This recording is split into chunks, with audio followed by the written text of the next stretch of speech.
Some special applications of impulse momentum equations for rigid bodies is the interconnected rigid bodies or multi-body systems. A simple example for these are robotic systems or any mechanism which is composed of multiple links, and these links are all rigid bodies. We have this assumption in terms of mechanism science. Otherwise, they would be specifically notified as the flexible bodies. But here our discussions are on rigid body systems. And here we have this sketch drawing of two rigid bodies. Obviously, these two rigid bodies are interacting with each other at this point shown here. And at that point, there are reaction forces, and it looks like a pin joint, so that means there is this relative degree of freedom between these two, which is a rotational degree of freedom. So there's not going to be any reaction force unless there's friction, but let's consider that there's no friction. In that case, there's only reaction forces, but the reaction forces, you should remember that appear as a couple, action and reaction. So if there is a reaction force in this direction, and there should be another reaction in the opposite direction in the same way because of these two bodies interacting with each other. So as a result of that, if we are going to do a calculation about these forces, they're going to cancel out each other. Or if you're going to find out the moment about an arbitrary point O, then the moment arm for both would be the same and their directions are opposite, so they're going to cancel out each other. So in these calculations, basically, we neglect the interaction forces.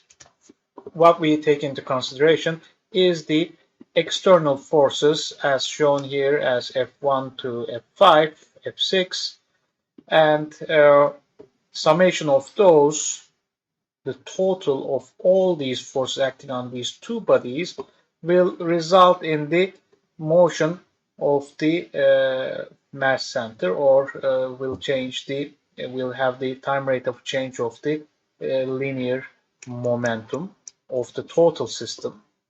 And remember that when we are calculating the linear momentum, we are basing our calculation with respect to the mass center velocities, and then if it is the time rate of that, that would be the acceleration of the mass centers of these two bodies.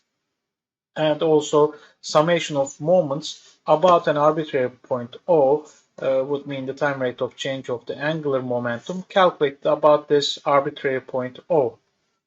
And for that, we just need to add up these. So if this is defined as the time rate of change of the linear momentum of A, that means it is ma times the acceleration of the mass center of A, which is shown here as AA, and this would be mb times mass center of B.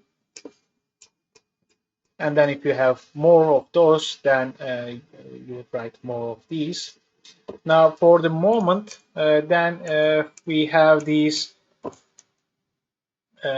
the angular rate of change of the angular momentum calculated about O for the particle or for the rigid body A, and this is the time rate of change of the angular momentum of the about point O for rigid body B. Where you would use this such a thing is, for example, you have this 2 degree of freedom robotic arm. This is the first degree of freedom, our revolute joint. Oops, like that. Let's have another revolute joint here. And then we have the second link. These two links are rigid bodies. There is the, oops. Okay, just try to let go of that. There is this mass center here. Another mass center is located right over here. So these are the mass centers of these rigid bodies. If you're going to calculate the mass moment of inertia for the first thing, that will be Ig1, let's say. Then we have Ig2.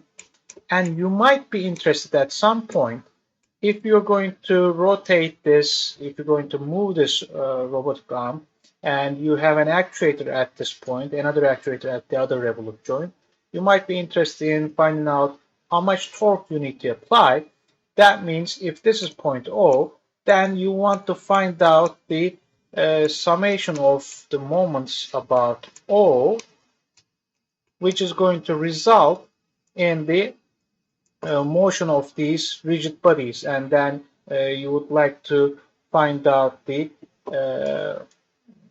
time rate of change of the angular momentums of these rigid bodies with respect to point O.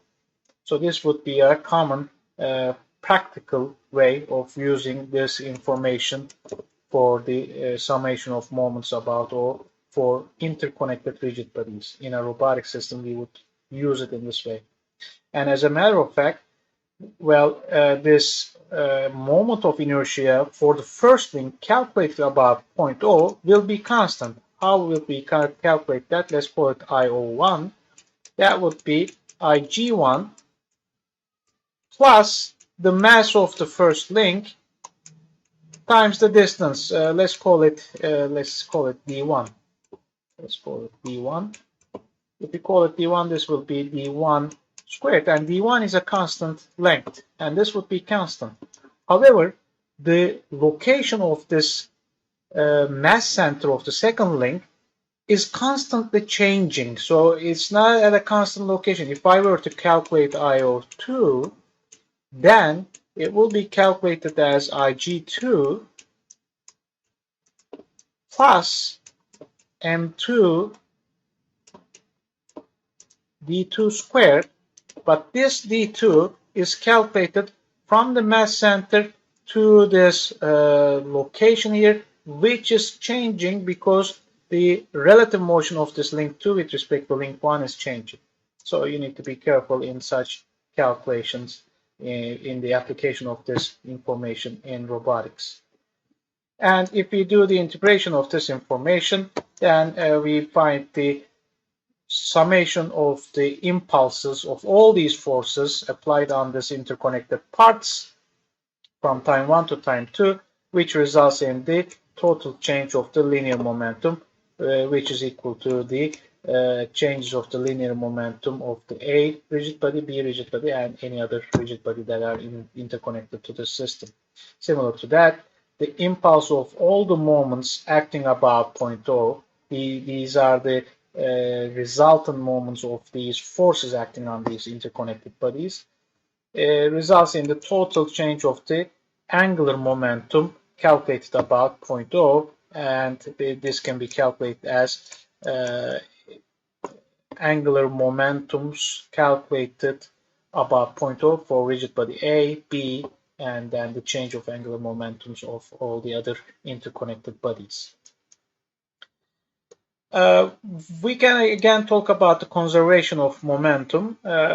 This is the same idea actually, nothing much different in terms of conservation of momentum.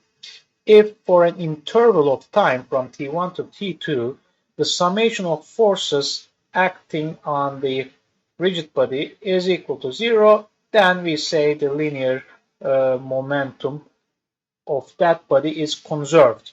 And actually, since we have this as a vector, we can also decompose this for a planar motion in x and y, and then just say that if the summation of forces along the x direction is 0 for an interval of time from T1 to T2, during that interval of time, the change in the linear momentum of that rigid body along the x-axis is equal to 0.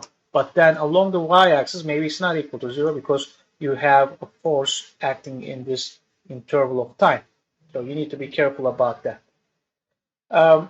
One final thing is about the moment. Moment has to be calculated about a point O or point G. We are considering the fixed point O, and then G is the mass center. If the moments about these points are equal to 0 during an interval of time, in that interval of time, the change in the angular momentum calculated about these points would be equal to 0. That means the momentum is conserved in that case for the momentum calculated about point O or point G, which is the mass center. For a system of bodies, G, the mass center, is the mass center of the system in this general calculation, which becomes really inconvenient because the mass center information will be changing throughout the manipulation. That means while this link number B or B link is moving, the mass center location constantly changes. So doing this calculation about this mass center is not very convenient. That's why usually we use a fixed point, for example, point O to do these calculations, a fixed point to do these calculations.